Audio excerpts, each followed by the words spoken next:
Hello, everybody, and welcome into this week's 30 Minutes program. It's a pleasure to have a very, very special gentleman that I have come to know here on the campus of the University of Tennessee at Martin, and he is Erik Nordberg, and he is a very, very smart guy, and that's why we have him in here today. And I hope I didn't overdo it, but I think you overdid it tremendously right out of the gate there. So well, that's all that. Listen, anybody that can run a library is a pretty sharp guy. You are the guy that oversees, you are the librarian of the University of Tennessee at Martin, Paul Meek Library on campus here in Martin at the University of Tennessee at Martin. What brought you here to this beautiful area and from where you've been and what you've been doing? Well, I think people will automatically hear that I don't have a West Tennessee tang to my voice. I grew up in the Detroit area, but I've been working in archives and libraries in academic settings for about 25 years now. And my wife and I have been in different places. We've been in Indiana,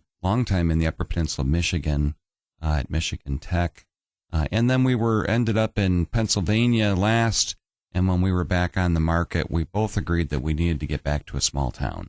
And so I was out looking at jobs for library deans, and this one just popped up at the right time. And it really fits, I think, both of our interests. I mean, I like this size of a university. We're about 7,500 students right now. So you get to know students very well and faculty in a smaller setting. But I think both my wife and I really enjoy small town communities. You get to know people. It's true. You can't hide from people as well. Everybody gets to know your business, and that's true anywhere. But I think at the same time, people step up and care for each other. And that's the difference that we found in a small town. Now, do I miss the snow in the middle of the winter in the Upper Peninsula of Michigan? Not a whole lot. I got a little bit less of the heat and humidity in July and August, but those are the trade-offs in life. You have been here starting your fourth year this February, I believe it is. And what have you learned in the last 3 years? You know, I think I've learned that the university right now here, UT Martin, is on a really good path.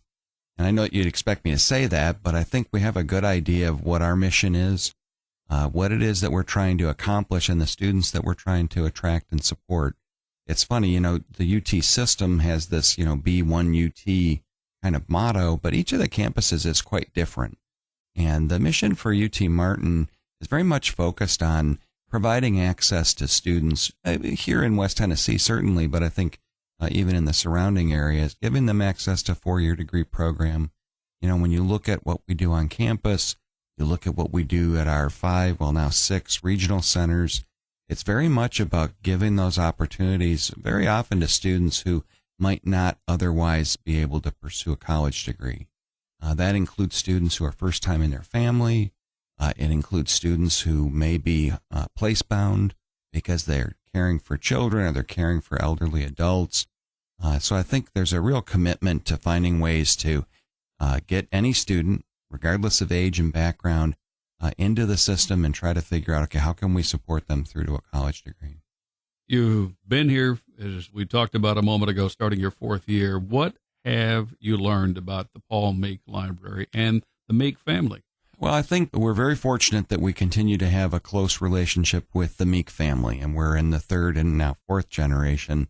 For those that aren't aware, Paul Meek was really the first significant leader of the program and saw the university through some real tough times during the Great Depression and then into World War II, and saw the university into stability in the 1960s.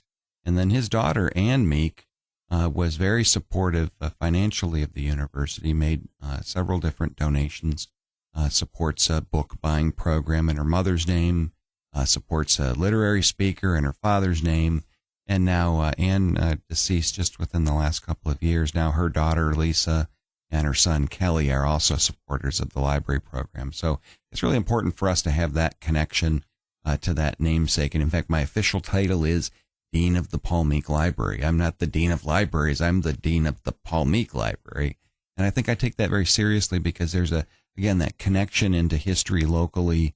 The Meek family has deep roots in this community going back, several generations. And so I think the university honors those kind of connections.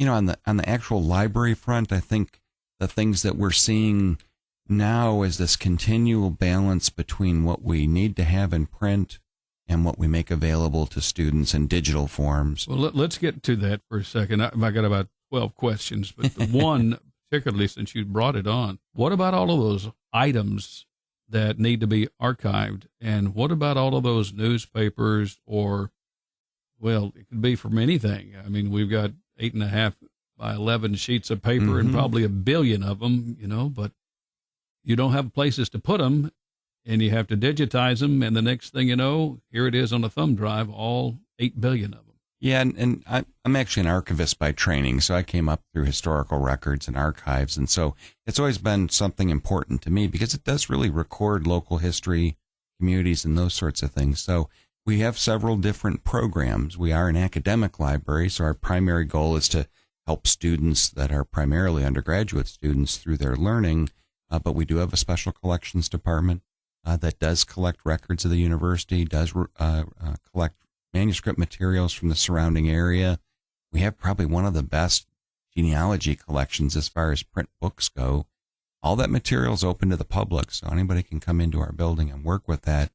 I think on the library side, digitizing materials and making them available in multiple copies through the internet and other types of tools is great. On the archive side, though, it's not like we're going to digitize the original letters of Governor Ned Ray McWhorter and toss out the originals. So we do continue to have to think about how we're going to build and grow an archival collection, because while the digital versions may provide access to people, we still need to preserve those original print items because those are the actual artifacts. So it is a challenge, but that's what we do as a business, and I think we got a good team right now and are kind of continuing to build that program. When I was in college and finished in 1976, I can't remember very well about this, but I remember going to the library. I went there to go study, not necessarily to look up something. But today, what are they doing? What students are doing there? Students still come in and study, and I think it's as we went through COVID. Across the country, of course, we had lockdowns and people couldn't go places. We're seeing still coming out of the pandemic that students arrive on our campus. Some of them have never been in a library. They didn't have a library in their small town. They may not have had a library in their school, or they may have been at that age through COVID where they couldn't go to some buildings. So it's a challenge for us. Sometimes just students walk in the building and they're not sure what they can do. Well, what can they do? Well, they can come in and they can study, certainly. And we have both open study spaces. We have study rooms. A good example I'd give you is that our undergraduates in the nursing program very often form into small groups. If you come in our building any day of the week, you're likely to find 6 to 8 nursing students who've pushed together some tables, and then they've surrounded them with these little rolling whiteboards. And one of those whiteboards, they'll be putting all their notes for their anatomy class. But then the next whiteboard will be all the equations for a math class that they're taking. And then they may have another whiteboard that's, dedicated to another piece. And so that kind of group exchange is very important for a lot of those students to kind of make their way through. We have an open food policy, so students can bring in their lunch or their dinner. A lot of students still want a quiet place to study. They maybe have a loud roommate in their dorm room, but they just want a place that they can hunker down and do that research. So lots of different spaces for that study. We're also a space that does a lot of different events and engagement activities. I think students are finding the library to be even more of a valuable place. I don't know if you've been to our media center, but we've got a great maker space there. We've always got some just kind of relaxing activities as well. There's usually a puzzle out there. Students will stop and work on a puzzle for a while, or a Lego kit. So that little separation for a moment from their studies or the stress of their student life is a nice little respite, and then they can catch their breath and then go back at it. So we're trying to provide all those kind of different spaces. So we have all of this archivist information, and I don't know what you're taking. I want to find out here in a minute, but you talked about Ned McWhorter, Congressman Ed Jones, Congressman John Tanner. I suspect there's some things there about him, but let's talk for just a moment. I can remember when the Jones family sent his stuff, we'll call it, how many years in Congress he was and so forth. And he had a lot of stuff.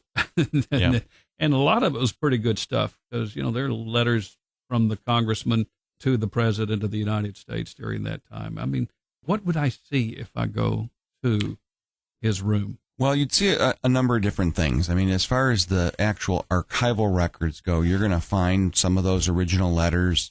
I know that we did some digitization of some of the press releases and announcements and speeches that he gave while he was in office, so some of that's available electronically. We also did accept the actual furniture from his office.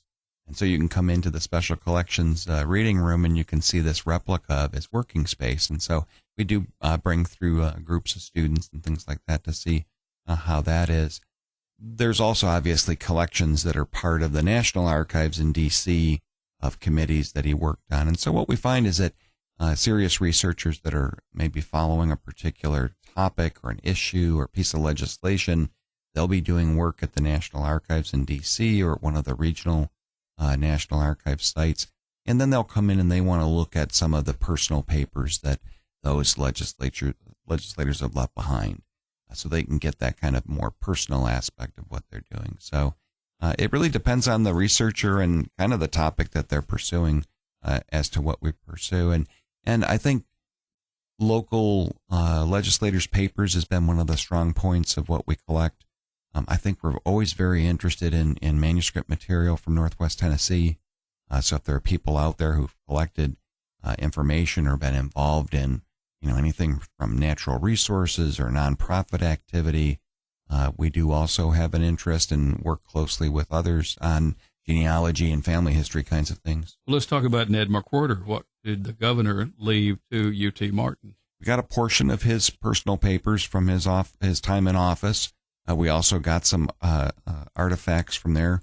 I think you may be aware there's a nice museum space as well at the county library in Dresden, where there's even more material if you want to see some exhibits. And then we also share some collections with the Tennessee State Library and Archives, where other portions of his papers are held. I don't know how to ask it other than just to ask, what's the most valuable piece at the library? What is that number one? We gotta make sure this never burns in the fire. This is never going to be stolen. This is under wrap. We don't turn it out and let anybody just see it. I think it's a question that archivists get asked, and I've certainly been asked throughout my career. What is the thing if there was a fire you'd go and grab and carry out first? I think it's not a question that's easy to answer. I think some of the pieces that we have from Ned Ray McWhorter would be in there. But we have some pieces of art, physical objects there. And I think the thing I usually stress with people is that those objects, they are one of a kind. And at this institution and others, very often we get like insurance people that will come and they'll say, what's the insurance value of the collection? And I mean, they're unique items. I had an insurer at a previous institution who said, okay, well, put it this way. If there was a disaster and we were going to pay out some money and you had to purchase new materials, if you collected in a different area, how much money would you need to build a similar collection, a collection of similar value to historical research? And I think that kind of helps people to think about it. An individual memo that Ned Ray McWhorter may have written, about a piece of legislation may not seem that important, but the body of his work during a time in office and your ability maybe to look at even calendars on a day-to-day basis to see the work that he was doing and the various things. I mean, we know driving on the roads here in Tennessee that so much of that infrastructure occurred during his time. And to be able to see the meetings that he was taking and then read the follow-up letters and memos, all of that's valuable. How do you replace that after it's gone? And so I don't necessarily have a list. I bet you Sam Richardson and Karen Elmore, who work in the Special Collections Department, they're kicking the phone right now saying, no, you should have mentioned this item. But I think overall it's the bulk of the material together that really brings the value to any archival collection. And it's hard to pick out one single thing that if there was a fire we'd want to grab. We want to grab it all because it's unique and it's irreplaceable. You've just joined us. Thank you for tuning in. Erik Nordberg is our guest. He is the dean of the library on the campus of the University of Tennessee at Martin.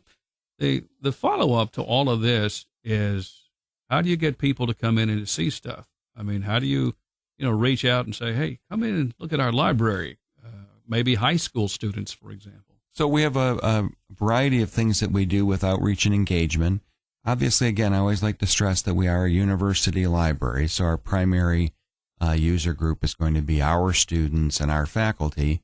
But particularly when we get into areas like the archives and other pieces of our library collection, we are completely open to the public. You don't have to have a card to swipe in, particularly in the evenings when parking is a little bit easier.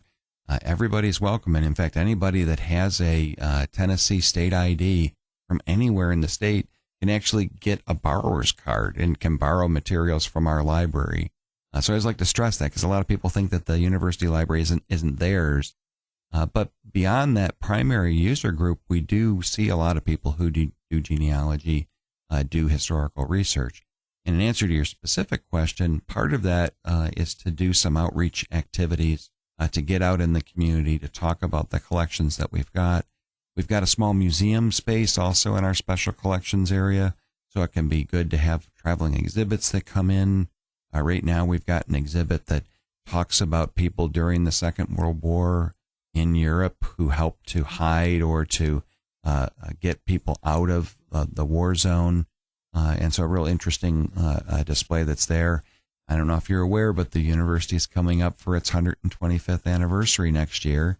And so we'll have exhibits and events in the library next year that'll be about celebrating that. Do you know where the original library was located? On the same lot where it is today, or was it somewhere else? Well, there were several different libraries, and I can put air quotes for our radio listeners. And really, the original library space was in the original administration building, not the building that we know now as administration, but a building that was there during the Hall Moody days. And so there was a small library collection that was there. Some of our listeners who might be alumni of a certain age would remember that Brehm Hall was originally called the ABL building, Agriculture, Biology, and L for Library. And the library for many years was in that building. Well, see, my day was a little different story when they built the, what we called it, the hen house.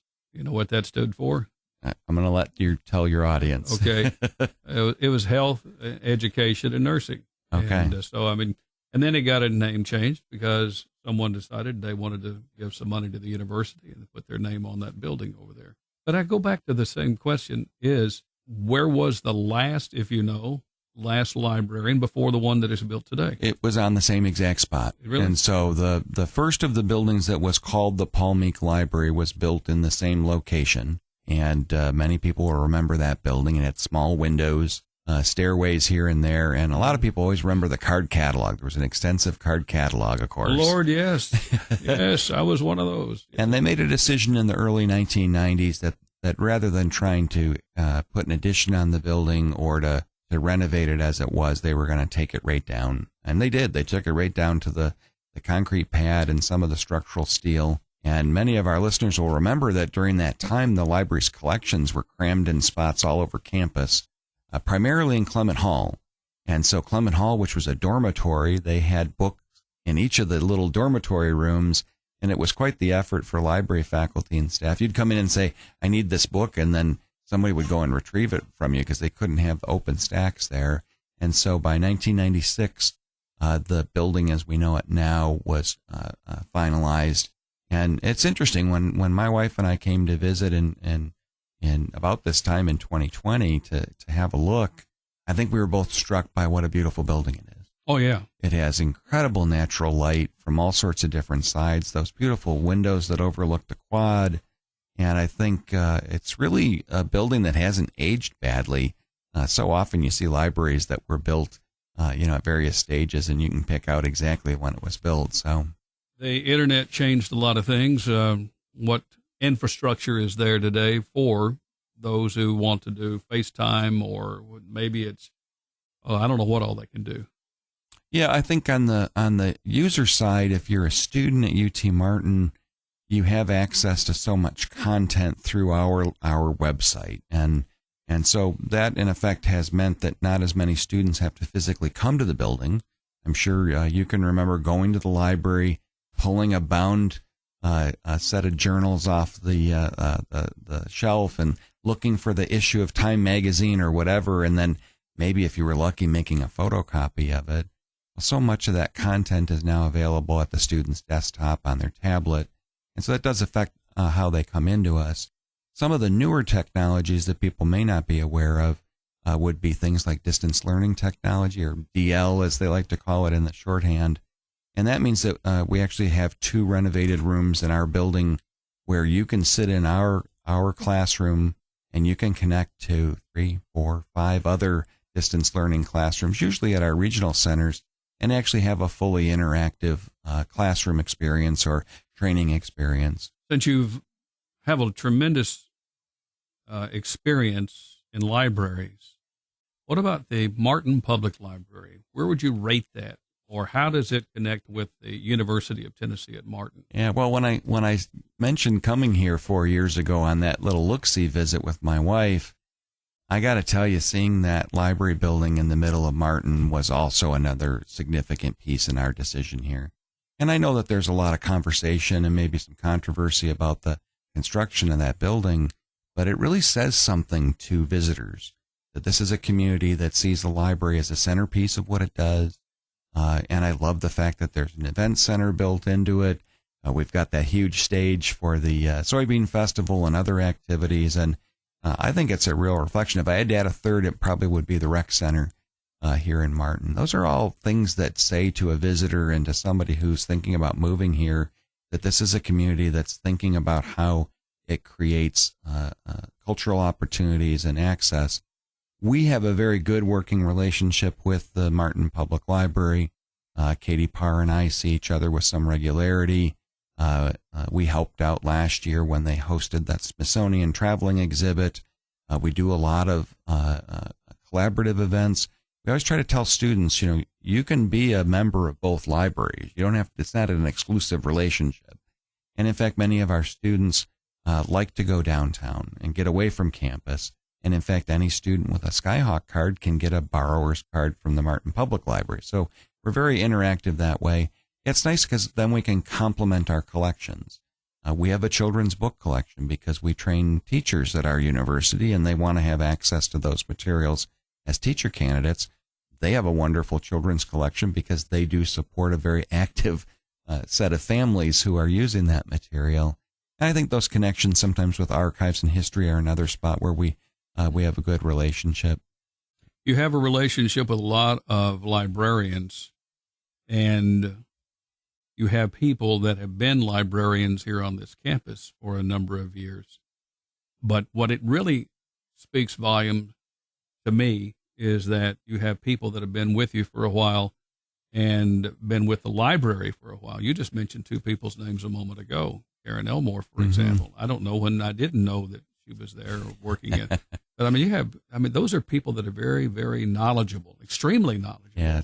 And we're fortunate to have a good team like that. And people that have been with us for some time, also some new arrivals. If you haven't met our information literacy librarian, John Ledoux, John's a real engaged instructor.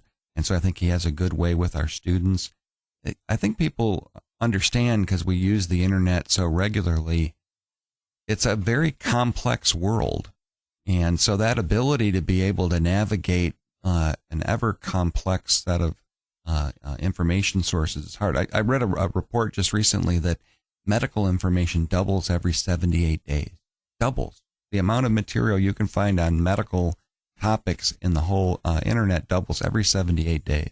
Is there a need for small children, 6th, 7th, 8th graders maybe, or maybe 3rd and 4th graders? Is there something there for them at the Paul Meek Library? I think they'd find our collections of children's literature to be accessible. Again, our primary focus is on our university students, and very often that takes us more towards scholarly resources. You have anybody coming up in a big way to put on a program for the library? Yeah, if listeners are interested, Tuesday, December the 10th will be the last of our events in our research series. We have events where we ask our faculty on campus to come and talk about their research projects. We're thought of as a teaching college, but all of our faculty undertake research. And this time, actually, I mentioned John Ledoux. He's going to be the speaker. And as part of that collaboration with Martin Public Library, we'll be doing that event on the evening of Tuesday, December 10th at the Martin Public Library. John's interest is very much in media. You might find it an interesting piece to come to. But as we all know, coming out of this recent election, the role that money plays now, corporations play in the control of media, both entertainment media and news media. John's going to talk about that and kind of show how over the last 50, 60 years, we've seen a real consolidation of media as well. Let's say that I wanted to bring something from my business that I felt like the library might want it. What would you want? Like, for example, here in this community or West Tennessee, West Kentucky, what would you like to have or not want to have? Well, I think we're always interested in photographic material. You know, the old saying is, photograph tells 1,000 words. And I think things like that always capture parts of the life. I think firsthand accounts of people's experience, diaries, letters, reminiscence of times, even people who interview their own families, oral history interviews. We're always challenged, of course, with space and with technology. You know, when somebody rolls up with a reel-to-reel tape box of their great-grandfather getting recorded in the 1920s, we have to figure out how we're going to make use of that. At the same time, and I always say to people, don't wait till you think you're an expert historian. Put a microphone in front of your grandmother. Ask your dad about his time in the military. You know, talk to your sister about what her experience was when she went to UT Martin, because those personal stories, I think, are really what underlies what we do in archives and special collections. We're always interested in people donating books if they're appropriate to our holdings, and I'm always happy to talk to people if they want to make financial contributions. We got a big project right now where we're developing a learning commons on our first floor. I'll need to come back and talk to you about that sometimes. But there's always opportunities for people to support kind of where we're going. Libraries don't stand still, and technology continues to provide opportunities for us to increase the impact that we can have on students and the public. Somebody may be just asking this question right now. What do you have about Martin, Tennessee at your library at Paul Meek? I think what they'd find is if they came in our general circulating collection, we have lots of books that can be checked out on the history of the region. Probably the place I would direct them would be to our Tennessee collection. We've got a book collection there that collects on the local area, the region, and then some of the surrounding states. And then talking to Sam Richardson and Karen Elmore about the manuscript materials that we have, those original items. They'd be able to find lots of different things in there. Yeah. I will assume that the Chancellor is listening. Okay, we'll assume that he's listening to our broadcast, which he probably does most of the time. So what's your wish list right now? What is the library, the Paul Meek Library, needing for the next 10 years? What is it that you would like to have? Well, I think everybody wants more staff. That always helps additional librarians. And I talked to my boss, who's the provost, about those things. The Chancellor is very committed to taking our university to 10,000 students. That might not be students that are physically here in Martin on campus. And I think that's even more important, that we continue to look at technology. We're struggling right now to maintain a robust digital collection online, and there are ways that we could do some work with that, with a little bit more support.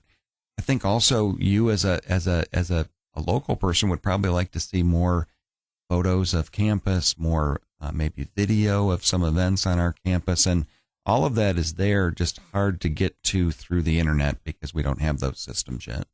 Erik Nordberg, thank you so much. It's been a pleasure having you here on our program today. And if I could encourage you to do one thing, folks, go to the Martin, University of Tennessee at Martin, Paul Meek Library. Spend some time there, walk around, get to know Erik Nordberg and his staff. It's a great, great place to go and just hang out for a while. Thanks so much, Erik. Oh, thanks for having me. That's our program today. This is Paul Tinkle, pre-recorded. You've been listening to 30 Minutes, a community affairs program on Thunderbolt Radio. You can listen to this broadcast and others anytime by visiting thunderboltradio.com and following the Thunderbolt Radio and Digital YouTube page. Thanks for listening.